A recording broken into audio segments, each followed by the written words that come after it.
Hello, my name is Dr. Jim Doty, and I'm the host of the Into the Magic Shop podcast, where we explore the mysteries of the brain and the secrets of the heart.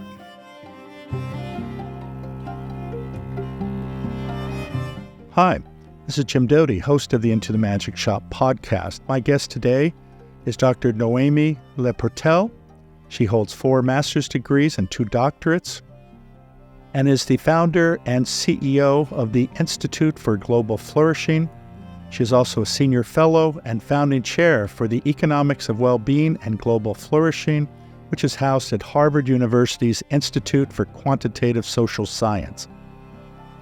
Today we're going to talk about, of course, well-being and human flourishing, and this will include her insights as well as techniques that allow all of us to be our best selves. I hope you enjoy this podcast, and thank you so much for listening. Noémie, it's great to have you with me today on the Into the Magic Shop podcast.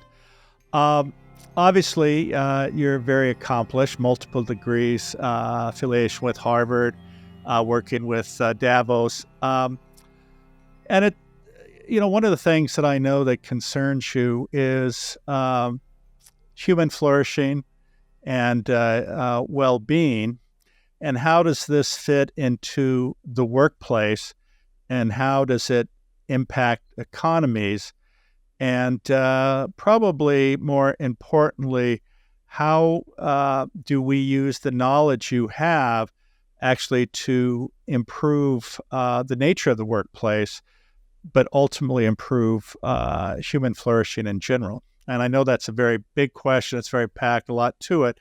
But before you answer that question, maybe one of the things I like to do is to ask the guests, because who they are today is a manifestation of their childhoods oftentimes. And why don't you tell us a little bit about your own background before I start grilling you on human flourishing and economics? Thank you, Jim. Well, a pleasure to be on your podcast. And I had a feeling you were going to ask this. So I was born in New York, and my family's from France. So moved back when I was 8 days old. I grew up my early childhood in Paris with my mother and my grandmother, and moved back to the US, back to New York with my mother when I was young, and have been in New York most of my life since. I've lived in a couple of different places, but I also lived in a couple of countries before moving to New York, while Paris was home base. So I consider myself more of a global person, global citizen, but definitely New York and Paris are home. So that's a little bit about where I grew up. A little bit of background. My mother was a professional ballerina in Paris and around Europe. And she had come to New York to dance with Balanchine. Oh, wow. Yeah. And then I think he died like 6 months later. And being a ballerina and very focused on one thing, she was like, I'm done. So that's kind of how the story goes. And then she had me. So well, I guess there could be worse experiences. Well, wonderful. Well, I'm glad you're with us. And but how did you sort of shift in your training towards human flourishing, well-being, economic sustainability, business? Yeah, thanks for the question. So let's see. I've always considered myself a bridge between science and philosophy, East and West, traditional systems and conventional systems. And so I started, I would say, my career doing neuroscience research, bench research in a lab. I was looking at apoptosis in neural cells, and I loved the people in my lab, still connected with them. They're in Japan now, Dr. Takaaki Sato, and Takaaki Sato, yes. And what I found is I loved the work. It was very detail oriented, but I much preferred people. And so I thought, maybe I should do clinical research. And I was always in these pre-med programs, but I wasn't sure that I wanted to go the conventional route. So in my upbringing, my grandmother had suffered loss of like her daughter with medical errors and all kinds of challenges with the healthcare system. I know it's very much romanticized by Americans that France has a great healthcare system. But it's always different from the inside out. So I grew up with that. And so I was always sort of torn between these different models of like listening to your body versus, losing agency, going to medical care, and like these kinds of dynamics, right? Tensions, so to speak, and different forms of medicine and different forms of healthcare, and what is healthcare and whose responsibility is it? Patient, provider, system. So these are questions I sort of grew up with in the back of my mind, and I always loved science. So I did human biology and health psychology as an undergrad. And then I actually ended up studying East Asian integrative medicine. So did that for about 7 years of training after undergrad, and worked in conventional medical healthcare systems and integrative medical settings. So NYU, Lutheran, Montefiore, Mount Sinai Beth Israel, and then about 10 years at Columbia. So Columbia Medical Center, I was in medical student health, then pediatric and adult oncology, and really using like the best of East and West from an evidence-based approach. So when I was working in pediatric and adult oncology, I was also running programs across the healthcare system on well-being, self-care, burnout, resiliency, and integrative medicine skills. And the idea was, okay, let's tackle burnout. Let's make sure our people are well, while also caring for patients, while also managing philanthropy, and all the other complex pieces in the healthcare system. And so I'm a big believer in take care of all the pieces of the whole, not just the patients, but also the people who are caring for the patients, and create environments where we ourselves can flourish. And what I found very quickly is that while it was all meaningful and all purpose rich, um, there was a little bit of a values clash because everybody came into it with great hopes, of course, and dreams and good intentions. And yet the system itself, the system of healthcare, wasn't conducive to actually doing that, to caring for yourself, to caring for your colleagues, to caring for your people, to taking lunch breaks, right? And that's just part of the medical system, right? It's part of the healthcare system. And so what I found was, doing, and this was pre-pandemic, doing these programs on resiliency and burnout felt a little bit like a Band-Aid approach at the time. And so I was always trained to look at the root cause and see things more holistically. And to me, the root cause was so complex. It was in the system. And so I was also running clinics for places like the UN for their staff and staff deployed in hardship stations, a lot of trauma populations, I'd say. And then I had my private practice, and I noticed that people would come back. They would come to me. They get better. They go back to work. They get worse. They come back to me, and on and on. And I thought, well, this is great, except I don't want them to be dependent on me or one person. Even though I'd help them build networks of care, I call them, I felt like it wasn't sustainable. And so back to the principles that I learned from my grandmother around like listen to your body, take care of yourself, agency, right? I just felt like I needed to affect change differently. And so I started to think, well, maybe this is a time for me to step out and work on the system level. And so working with systems, I started to work with business schools and then organizations. Some of my patients were inviting me in a leadership context. And all the while I was doing extra education. So I realized, my background was very narrow. It was in healthcare, it was in medicine, it was in well-being. But I didn't necessarily know how to scale that across organizations, corporate culture, different industries, and so I was doing another doctorate in organizational learning and development. And what I had seen is that learning had this transition where it became more sort of respected and established and integrated into business structures over the last, say, 20 years. But I felt like well-being was just starting to inch its way inwards, right? And so I thought I can learn from the learning profession and apply it to organizational well-being. And so that's how I made the leap. And I started working with workplaces and leadership. And to me, it was still the same healing work. I was just with leaders and systems, and looking at the complexity. And then after that, I sort of built up work with governments, and then also doing research on systems level drivers for well-being, and just building the different layers of impact. Well, as you know, we have a healthcare system that is illness focused and not wellness focused, which I think is one of the fundamental problems. But how do you tackle this? And I'm not trying to sound naive, but really, how do you tackle this at a system level?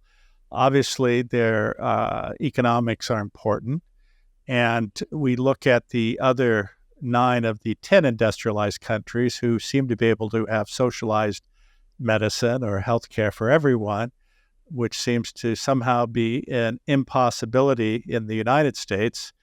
Yet we have the most expensive care, the most unhappy patients, and the efficacy of our care is typically in the lower quadrant. What Oh, is, yeah. I like that. Oh, Number yeah. 39 Yeah. is the So, number that sticks yes. out. Yeah. So, what is our problem? And why is it that everyone else seems to have tackled this much better than the United States, if I can trouble you there? Huh. Small questions, right? Thank you, Jim. I would say, you know, I don't necessarily have the answers, but I think I've gotten to a place of asking better questions. And so I think that's where research comes in. And it's similar to the patient provider encounter. If you're like really listening, and combining what you know so that you're like effective in the engagement and dialoguing, I think research can be the same way. And so I think there's a lot of talk right now about data, and it's really not about data for data's sake, but what you're doing with it. And I think that the process of research can actually be a tool for listening, deeper listening to people. So I think it can have a really transformative impact to give workers voices and to give people voices around the world. And so some of the projects I'm involved in are like one of them is the Global Flourishing Study, which is a partnership between Harvard, Gallup, and Baylor, aiming to measure as much of the world's population as possible. And it's the largest study of its scope that's longitudinal. So trying to gather sort of a snapshot of human flourishing around the world.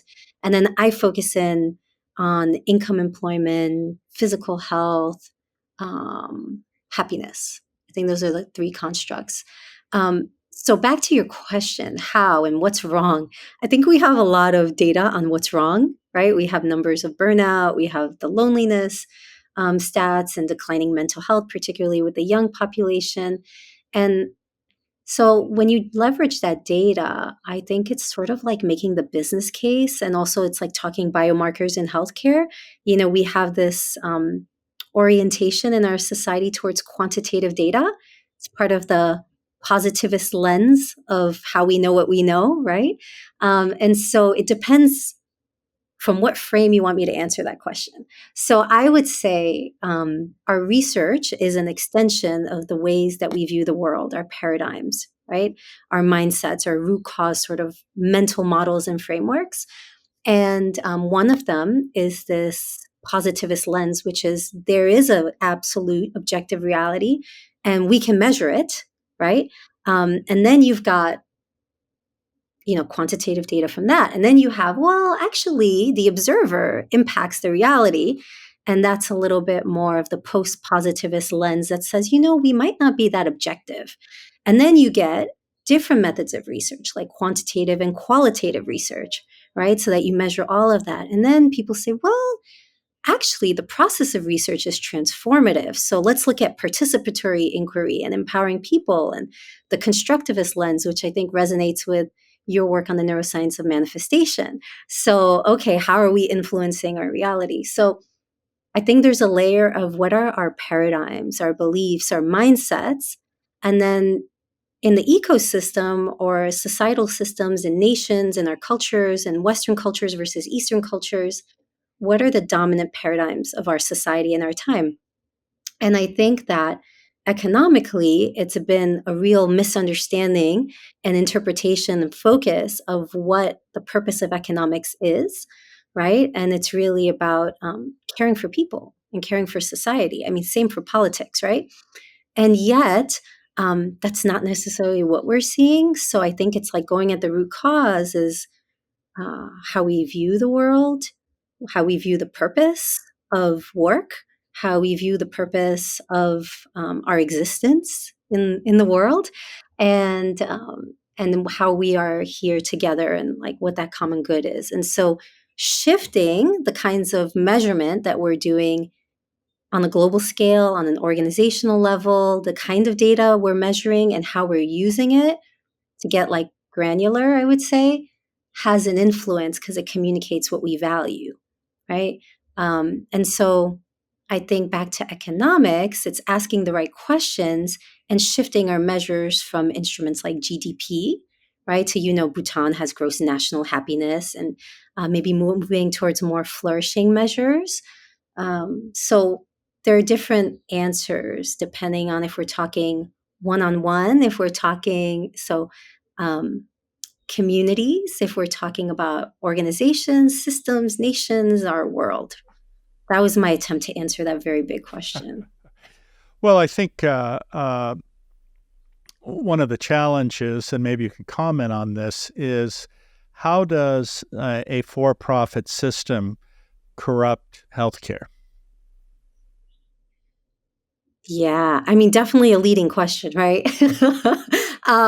Okay, so I guess the assumption for-profits are corrupting healthcare, right? And most healthcare institutions, or many, have traditionally been nonprofit institutions. So Well, and my answer, just to throw yeah, in there, of course, as you probably know in the United States, and I'm not trying to necessarily make this United States centric, but one of the greatest causes of bankruptcy is due to medical bills, right? So what brought us here, and I'm asking you a leading question, and that question relates to, as an example, how private equity has acquired a number of, let's say, emergency physician groups.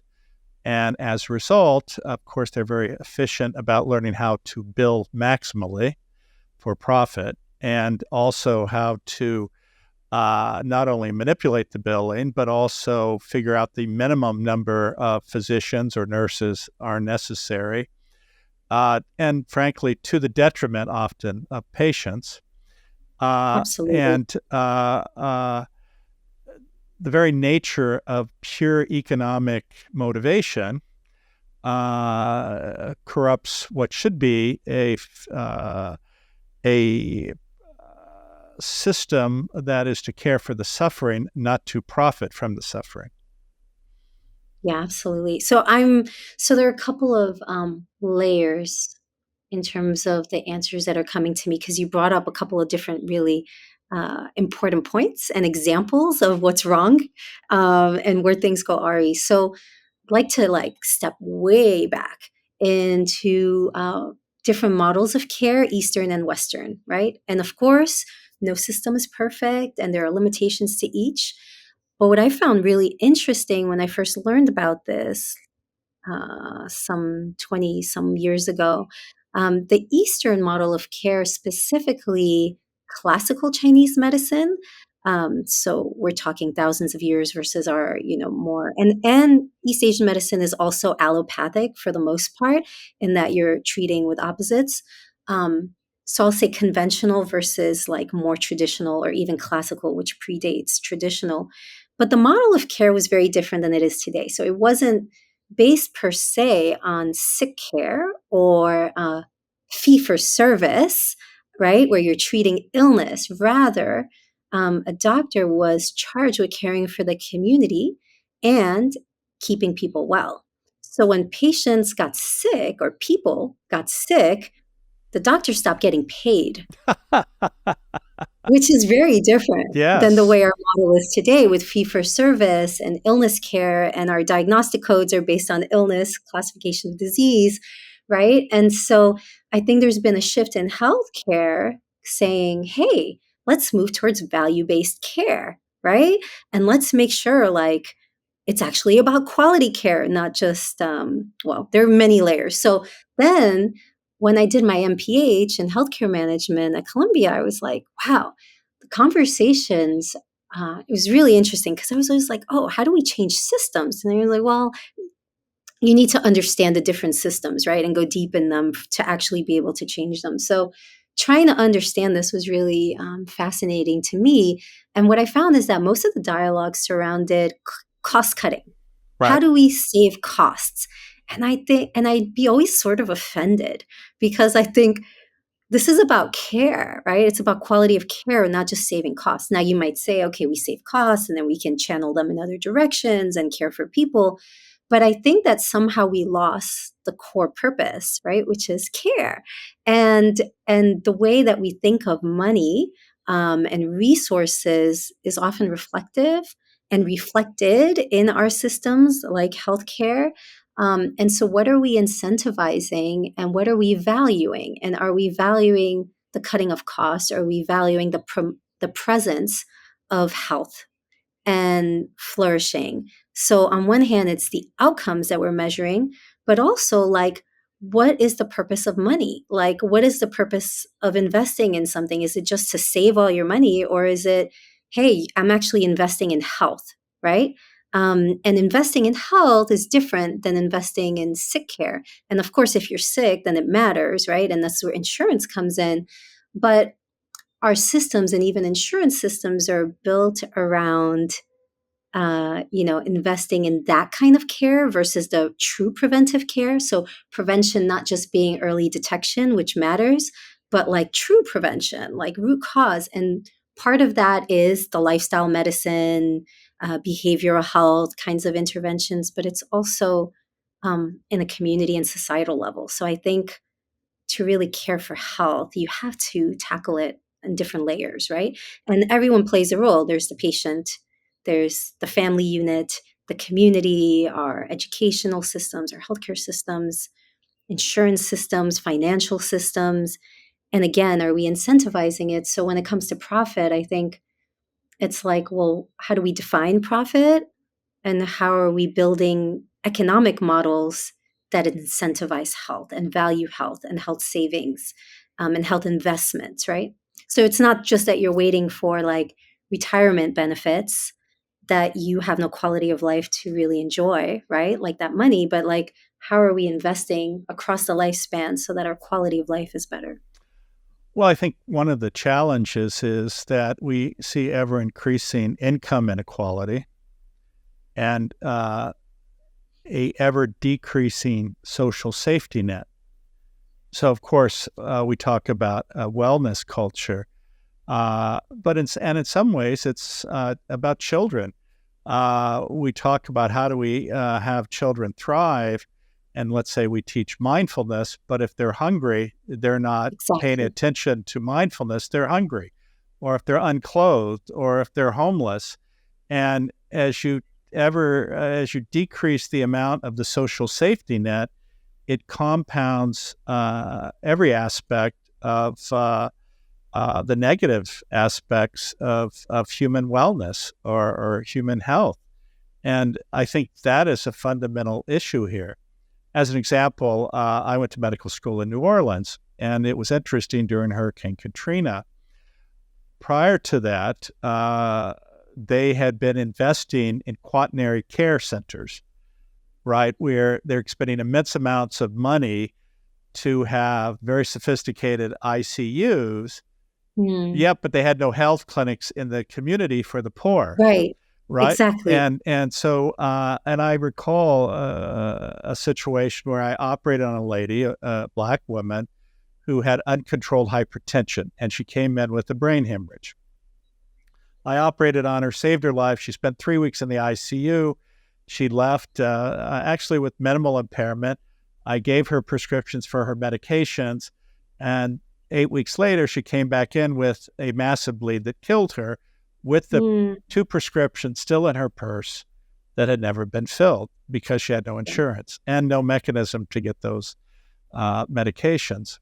And uh, and so if you look at the things that are frequently associated with acute admission to hospitals, such as congestive heart failure, uncontrolled hypertension, diabetic ketoacidosis, which can be very easily treated as an outpatient with free absolutely. clinics, yet every one of those admissions costs hundreds of thousands of dollars. And it's this psychotic upside down system where they refuse to provide the services, yet they're willing to pay multiple more for the care. And it's also, and we talked about the nature of how medical care often bankrupts families. They're terrified to take their child to the doctor because it's so expensive, but it gets to the point where they can't avoid it and they take them to the emergency room. So you have a problem that's been multiply compounded, multiply more expensive, and potentially resulting in significant complications. Yes. Well, I know it all too well. Um, yes, Jim. I think and I think this is really common in the field of well-being and also positive psychology. And there's a lot of, I don't know, people love to cite this whole money doesn't matter, like above a certain amount, it doesn't matter. And I always say, and I know you and I have talked about this extensively, which is like, it doesn't matter once you have it, right? And yes, if you're going from not having enough to having a lot, like yes, your well-being increases. And then in fact, there's a wide debate, but it's actually quite high, like the levels at which your well-being improve. And I think I saw a post of yours recently about like, the true way that I think it was that money matters or boosts happiness is when you give it away. Yes. So that said, I think money really matters and finances do. And our world is filled with paradox and the reasons why we go into things, right, and pursue these paths. But that lack of safety net. I mean, we talk so much about psychological safety, which I think is so funny because, like, we also, I mean, how do you talk about psychological safety if you don't even have like the basic access to foundations and care? And if you have financial stress, I mean, the impact on your health is so great, on your health, on brain health, and it's huge. And like, I'll just say, like, I myself, having worked in all these different healthcare systems, Jim, have actually never had insurance. So that's a the little frightening. paradoxes of our time. Yeah. So. And so you've never purchased insurance, or they always supplied you with insurance? Well, it depends what kind of like. I mean, this is a longer story, but I just have never had insurance. I didn't grow up with insurance. So then I kind of like was used to not having it. And then, I've had my own sort of, I'd say more entrepreneurial path. So I think it's complex. That's my answer to that. Yeah, it's interesting Yeah. though, because you look in other parts of the world, and again, as you point out, there's no system that is perfect. And how do you create the most equitable system? And I think it is hard, and it all relates to human flourishing. I mean, I think health is one aspect of human flourishing, but also just having the ability to thrive in terms of just your intellect or learning or creativity or feeling secure. Because as you sort of alluded to, poverty creates an immense amount of uncertainty, which then stimulates your sympathetic nervous system, which creates immense amounts of fear and anxiety. And then, of course, that gets transmitted to your children, not only in real time, but genetically, to pass on the trauma of dealing with these uncertain environments where there's not enough. And this stimulates a whole variety of negative consequences. Yeah. I mean, I love that you bring out these very real challenges. And I think that uncertainty, I mean, as you say this, I mean, what came to my mind is it's also a question of back to what you value, right? And also like those challenges, depending on how great they are or the resources you have, inner or outer, whether it's believing in yourself or someone who believes in you. I picked that up in your stories, in your books and your podcasts. I think those can be underestimated resources. And so having that versus, economic resources, sometimes that can also help you bridge the gap between the access you have and maybe becoming better at dealing with uncertainty and using it, almost like Aaliyah Crum and like her research on stress as enhancing mindsets and how that impacts physiology. I think there is something about how we harness stress and challenges. And, there's the whole field of post-traumatic growth. Um, and I think it's important to say it's not that trauma is good, right? It's not that these challenges are good. It's that, okay, we experience them. And yes, like a rubber band, when we talk about resiliency and allostatic load, like the pressure can be too much and it can break, Right. right? Like that is real. And there's also, before that happens or at different layers, right? There's repair. And so, like a lot of your work with surgery is like going in and doing the repair kind of work. And so I think we need both. We need the repair, we need the prevention, we need the healing. It's all on all different layers, but I think it's not so simple. It's not so straightforward. It's complex, and yet some of it is simple. In our humanity, it's about caring for one another and supporting one another and helping each other. Distributing like access to what we have, and you shared this wonderful story in the podcast you sent me last week around, how you walked into this office when you were, applying to medical school, and you shared your story with them. And at first they were treating you like, it's just like rigid, right? Because they were so used to that certain certainty of the box, right? That the candidate fits into and just the numbers, right? Just that quantitative approach without seeing the nuance and the complexity of your story. And so I think, one, like how powerful that you stood up for yourself and spoke your experience and help them like open their minds and their hearts.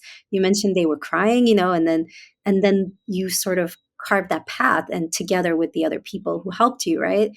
And I think we can do that for one another if we actually make the time and space to hear people's stories and the complexity and their challenges, and to not desensitize ourselves, because research does show that as people get oftentimes more money or more power, they lose their empathy. And so how do we continue to cultivate that in a way that our actions are actually compassionate, that they're actually relieving suffering, that it's not just like the cognitive empathy, right? But that it goes into compassion and change. And so that's what's coming to my mind. But yeah, the insurance question is a complicated one. I'm grateful, right? Like I'm grateful for the work that I do. And I think, there, you know, there is a resourcefulness that I personally have from the experiences that I've been through.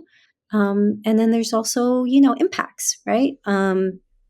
So I think it's complex. Well, and you're right. I think that being said, as an example for myself, it's an interesting story, but it's a story of one in a million versus one that is common. And what I mean by that, we have people who are put in very difficult situations and they don't have the resilience, or they don't have that person, or Yes. whatever the one thing Mhm. is that gets you over the hump.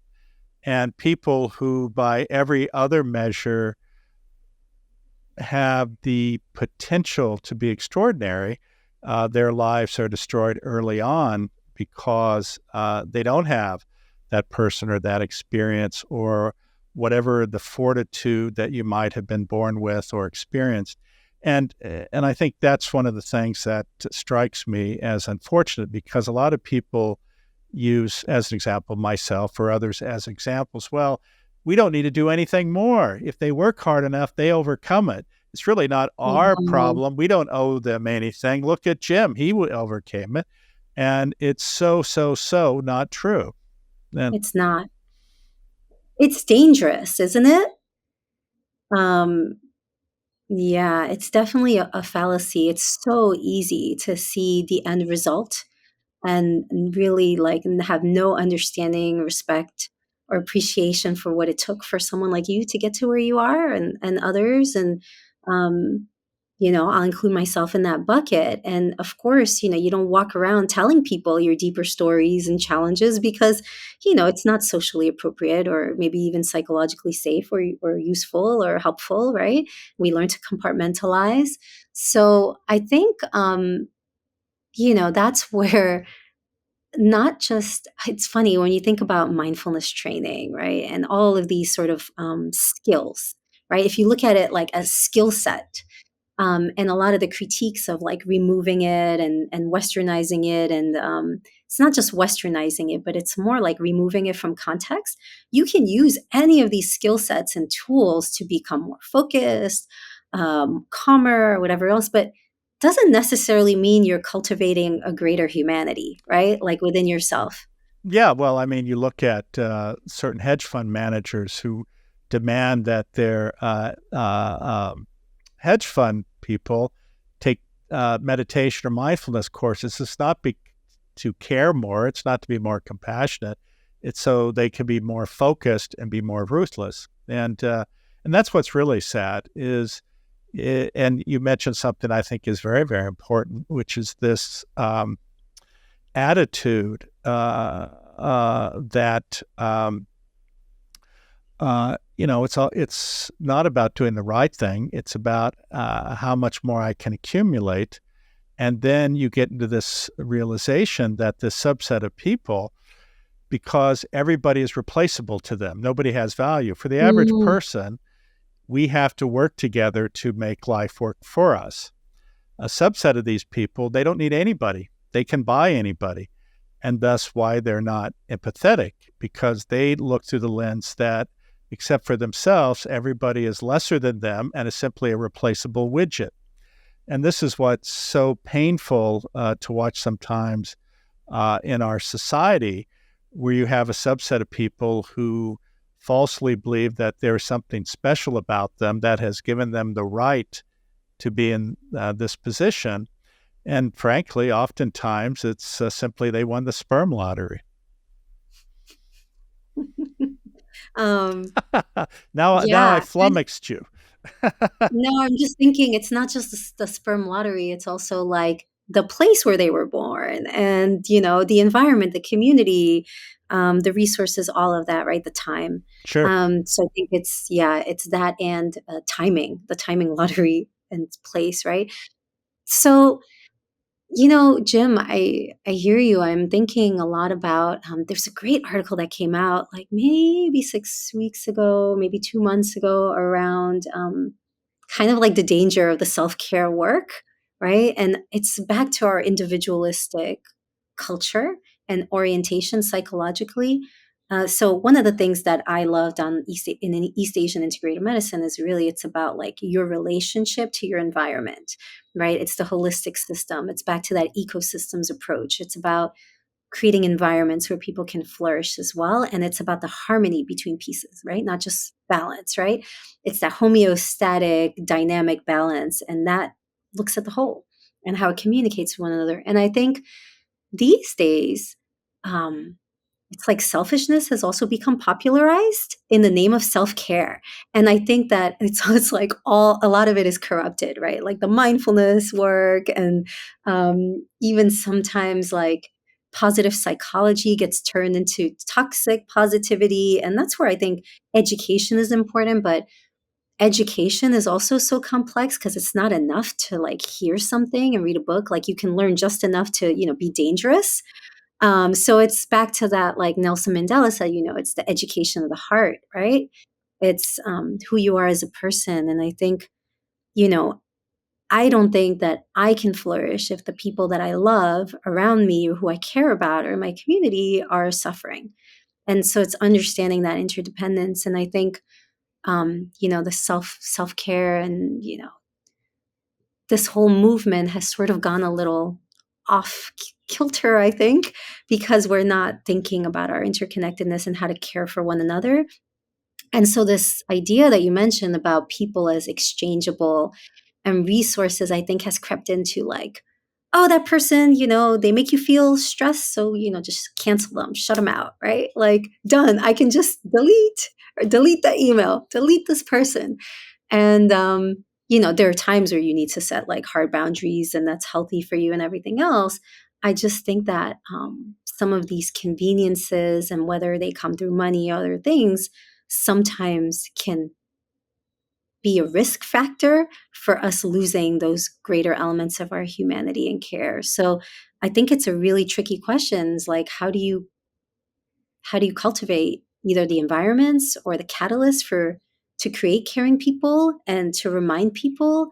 And of course, I'm sure you're thinking about this, but I think ego is a huge mediator of that process, right? Like, some ego is important, too much ego, not great.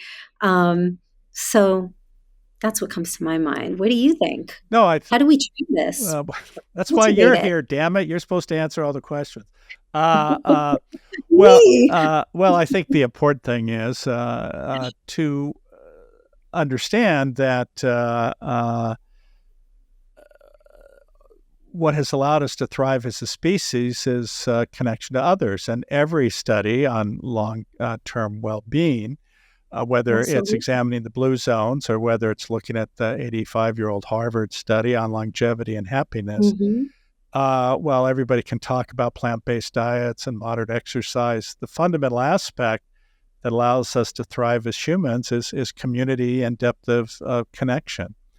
And I think what some people also don't appreciate is that oftentimes people suffer in silence because they're afraid of being authentic, because they're going to be judged in modern society. You didn't grow up in a place where you were born, you died, you had a community that was supportive and nourished you. Oftentimes in modern society, you don't have friends or relatives close to you. You're in unusual environments. You have to work to survive. That creates its own amount of angst. And so you're terrified of being judged. And this in of itself creates stress and anxiety. And so I think the most important thing we can do is to try to find our tribe. But that being said, and whether it's toxic positivity or elitist environments, the tribe itself can become toxic. And it Mm. becomes not a tribe of seeing all humanity connected. It's a vision that my tribe is the more important tribe and deserves to Mhm. survive, and yours doesn't.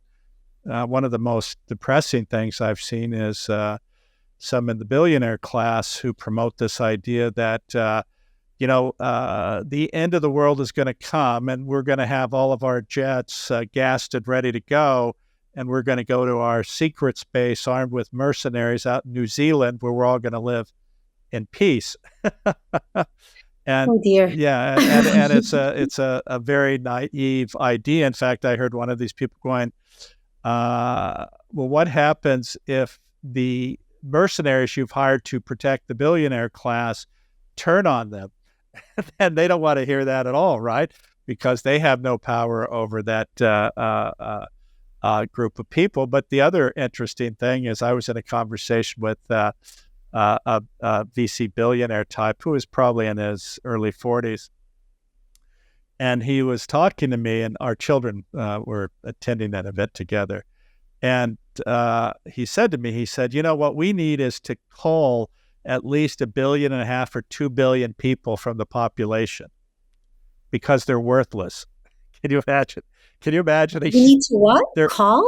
that means to kill them, right? Oh. CULL, right? Get rid of Oh, them. call. Yes. And Oh, interesting. Okay. and to hear somebody actually say something like that, Out loud. it is. But this is, I mean, he really believes this. He has a view that his status is here, and the He's lower superior. status, yeah, of course. And it's funny. Yeah. And this was the last time I ever talked to him. I said, well, if you ask me, the first person who I would call is you. Is you. You told him that? What did he say? He walked away, speechless. That was the end. Yeah, but you talk about walking away from toxic people. I mean, how could you even be around somebody who looks at the world through that lens? Because none of us are particularly that important, but also none of us are not important.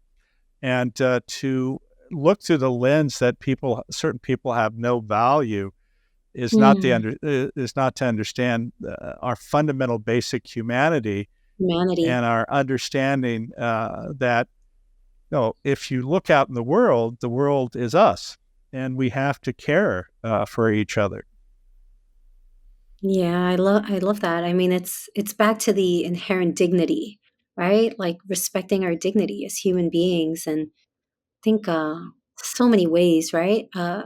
It's just forgotten and not embodied, and we see that in a multitude of ways.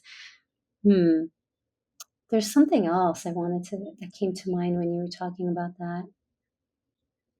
I mean, back to the workplace, right? Like, uh, people really feel dehumanized. And in all kinds of relationships, I think people can feel when you honor who they are, right? And respect it. And it doesn't take more time, right? It's that quality of presence and how we communicate and show up. And of course, our lifestyles and the fast speeds and our, you know, caffeine stimulants and everything else, definitely not conducive to slowing down and being present. Um, I love that you brought this up about relationships and how much they impact us, because it's the deep relationships, but it's also the weak ties, like the people we run into when we pick up our tea or our coffee or, you know, whatever you eat in the morning or grocery store. And so I think the relationships, like getting that right, understanding, you know, the sense of tribalism is like such a false illusion that there's us versus them. It really separates people. And I was just reading Susan Cain's newsletter today, and she was talking about how she always had this aversion. She called it mob psychology. I always thought of it as groupthink. And I think throughout my life, I've been like, I would say self-proclaimed not non-group person. And it's funny because I write about community, and yeah, like for me, my community is sort of like scattered around the world, right?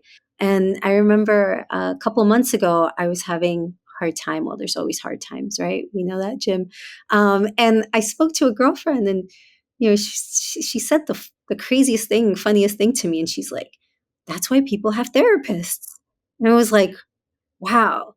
It says something about our world that we like need to go pay somebody to talk to them, right? Versus like having the structures, the social structures in our lives and talking to people. And anyway, I remember also calling you, like I shot you a text and you just like hopped on the call with me. I feel like it probably wasn't even early.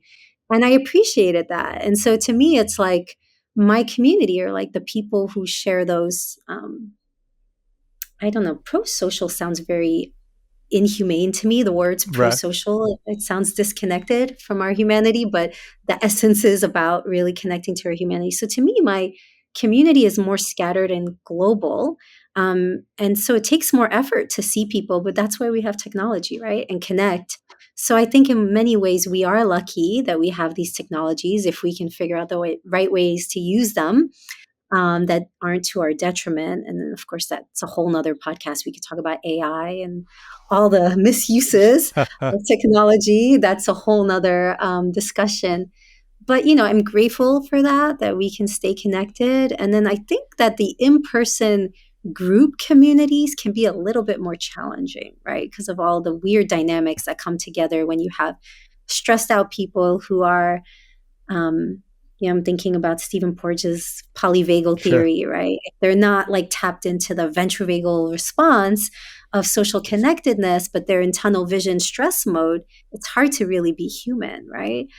So again, some of that becomes a trait in your personality that you've practiced over years. It becomes like a groove in your brain and your nervous system, but the environment also influences that. And so it takes that conscious effort and awareness. And so anyway, I'm grateful for the work that you're doing to promote an understanding of how our physiologies work so that people can really step into their lives with agency.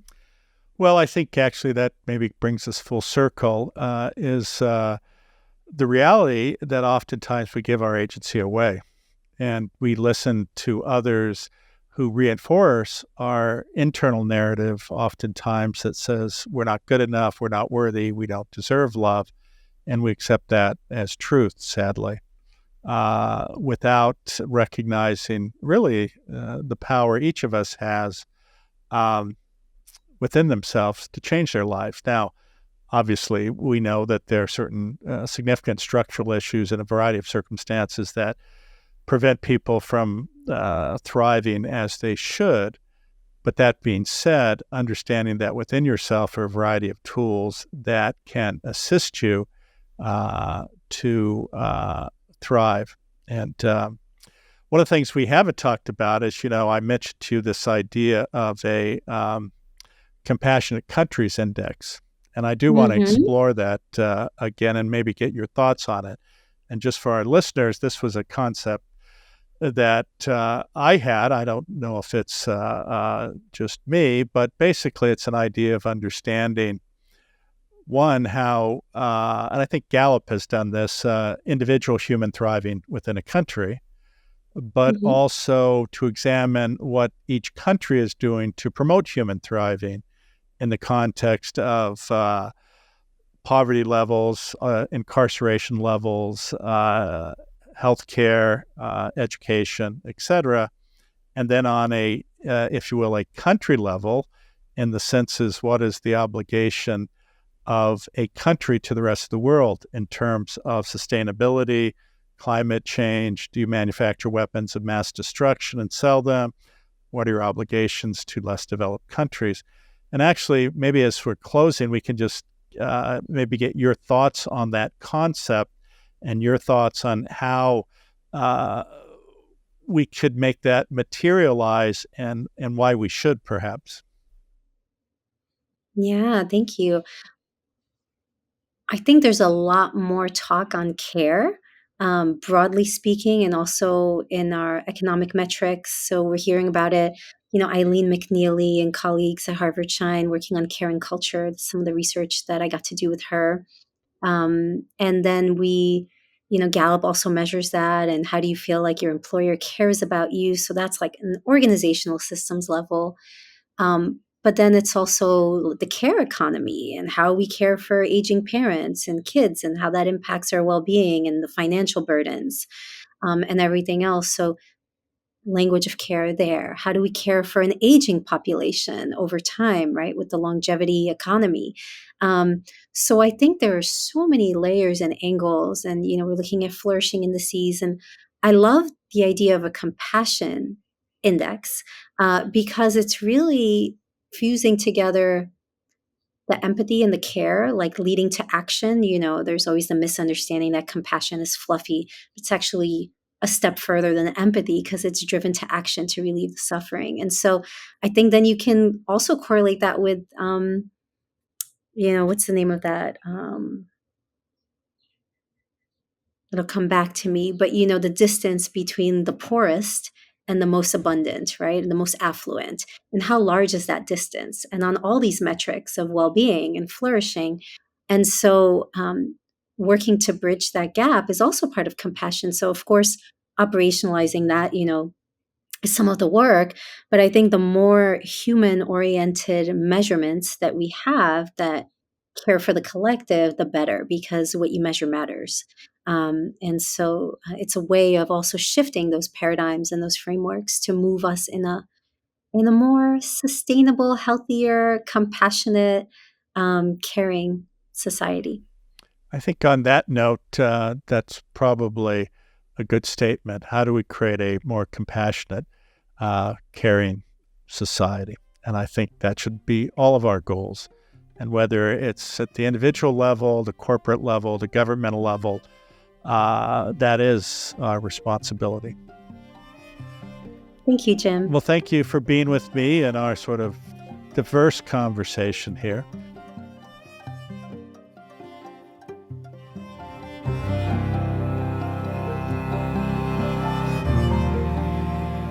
Again, thank you for being with us today. The Into the Magic Shop podcast can be found where you find your most popular podcasts, or you can find us at intothemagicshop.com.